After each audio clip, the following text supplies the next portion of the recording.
This just in, Falling in Reverse have had to postpone their UK tour due to Ronnie Radke being denied his visa for a prison conviction dating back to 2008. The band released a statement on their Instagram stating, "We regret to announce that the Home Office has denied Ronnie's visa application for the remaining 2024 UK shows from the 4th to the 16th of December. The UK is currently refusing entry to visa applicants who served more than 12 months prison time, as Ronnie did in 2008.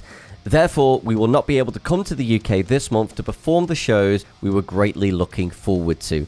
We will be postponing the shows to next year while we continue to work through this issue legally to obtain the necessary visa. We will keep you posted as we know more. For anyone who cannot attend the new dates, refunds are available at point of purchase. Thanks everyone for your support, and we hope to see you next year." So a quick recap for those who don't know, maybe haven't fully caught up on this, as it did happen quite some time ago now. Ronnie served a 2.5-year prison sentence in Nevada from 2008 to 2010. This stemmed from a 2006 altercation in Las Vegas that resulted in the death of 18-year-old Michael Allen Cook. Whilst Ronnie wasn't directly involved in the killing, his role in helping to organize the confrontation led to significant legal consequences. Adding to the severity of the situation, Ronnie brought brass knuckles to the fight, a detail that compounded the legal issues at the time. Although the brass knuckles weren't used, their possession, combined with his involvement in the incident, violated the terms of his probation for earlier drug-related charges.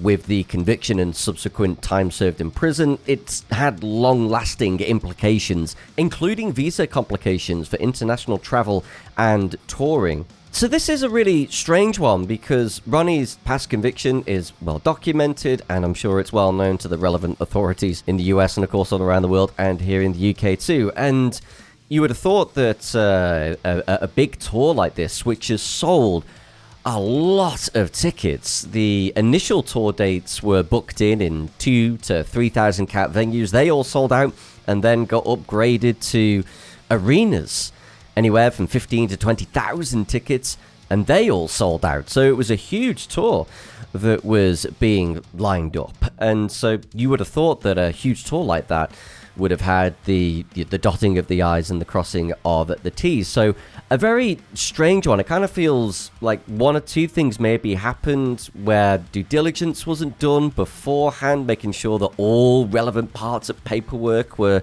put in to make sure that that visa was definitely going to be accepted. Or who knows, maybe a rule change happened whilst the visa was in application. Unless you're in the room, you just don't know. But this does answer a question I've always wondered about Vince Neil and Motley Crue and how they've been able to tour the world so freely, but Falling in Reverse and Ronnie Radke haven't. And that being that because Ronnie served more than 12 months, that seems to be the main stipulation of the rule here, and Vince Neil was sentenced to 30 days for the manslaughter of Nicholas Razzle Dingley from Hanoi Rocks, who was killed in a car crash due to Vince Neil drink driving in 1984. Vince Neil also had to do 200 hours of community service and pay $2.6 million in restoration to the victims, but he only served 15 days of his 30-day sentence. So the difference in time served between Vince Neil and Ronnie Radke seems to be the key difference in how Motley Crue and Vince Neil have been able to tour all of these years. So we'll have to see what happens in 2025. It's good at least that fans who can't make the new dates do actually get refunds. We've seen many times in recent years where dates get postponed and ticketing companies just hold on to your money forever and ever and ever and ever. So at least for those who can't make it, can get their money back straight away. But yeah, we'll have to see if Falling in Reverse will be able to make it back to the UK in 2025. Primordial Radio.